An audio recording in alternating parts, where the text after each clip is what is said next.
Hello everyone, welcome to lecture number 4 of CrPC BNSS answer writing.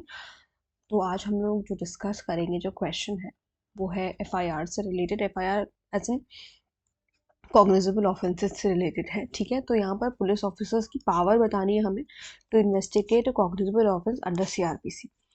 तो सबसे पहले section 156 of under chapter 12 या of chapter 12 CrPC provides police power to investigate cognizable cases. Section 165 subsection 1 confers power on the officer in charge of police station. कहाँ पर power कौन से police officer को दे रखी है ये बताना है। तो officer in charge of police station को दे रखी है कॉग्निजेबल केस को इन्वेस्टिगेट करने के लिए बगैर मजिस्ट्रेट के ऑर्डर के। हमें पता है कि अगर कॉग्निजेबल केस है तो विदाउट मजिस्ट्रेट का ऑर्डर के होगा। Section 157 subsection 1 provides that if officer in charge of police station, यहाँ पर इट नहीं है, इफ है, has reason to suspect the commission of an offence on the basis of an information received or otherwise। अगर उनको ये शक है ऑफिसर इंचार्ज को, जो इन्फॉर्मेशन आई है उस बेसिस पर, या अदरवाइज किसी और भी तरीके से अगर उन्हें लग रहा है कि कुछ ना कोई ऑफेंस कमिट हुआ है फॉर विच वो एम्पावर है उसको इन्वेस्टिगेट करने के लिए, बेसिकली उनके पास पावर है उस ऑफेंस को इन्वेस्टिगेट करने के लिए, तो वो एक रिपोर्ट सेंड करेंगे मजिस्ट्रेट को इस बात की, who is empowered to take cognizance, उन मजिस्ट्रेट को जो कि कॉग्निजेंस लेने के लिए एम्पावर्ड होंगे। ठीक है, उस ऑफेंस का ऑन पुलिस रिपोर्ट पर कॉग्निजेंस लेने के लिए। After that he shall himself investigate और depute his one of his subordinate. अब ये करने के बाद वो चाहे तो खुद इन्वेस्टिगेट कर ले या अपने से जो सबॉर्डिनेट ऑफिसर है उसको बोल देंगे कि आप कर लो इन्वेस्टिगेट।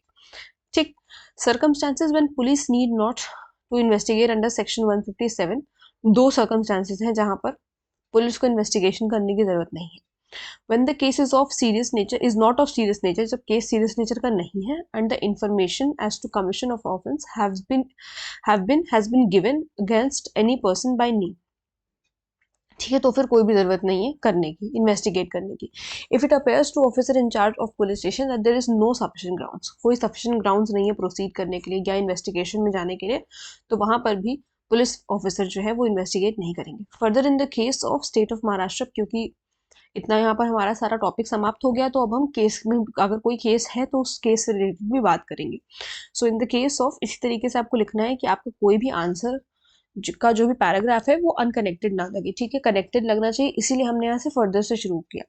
ठीक है, तो further in the case of state of Maharashtra versus Sarangdhar Singh Chauhan 2011, Supreme Court clarified that FIR is not an indispensable requisite for investigation of crime even without FIR investigation under section 157 subsection 1 if he suspects the commission of cognizable offense। Basically अगर FIR नहीं भी हुआ है तो भी investigation हो सकता है, कोई ज़रूरी नहीं है कि FIR होगा तभी इन्वेस्टिगेशन जो है पुलिस वाले कर पाएंगे, ऐसा कोई ज़रूरी नहीं है। यही जो है सुप्रीम कोर्ट ने इस केस में क्लैरिफाई किया था। ठीक है, सो आई होप आप लोग को समझ में आया होगा कि आंसर आप लोगों को इस क्वेश्चन का किस तरीके से लिखना है। फिर भी अगर कोई डाउट है, कोई प्रॉब्लम है, तो आप मुझसे कॉमेंट सेक्शन में पूछ सकते हैं। मिलते हैं नेक्स्ट वीडियो में। Thank you so much.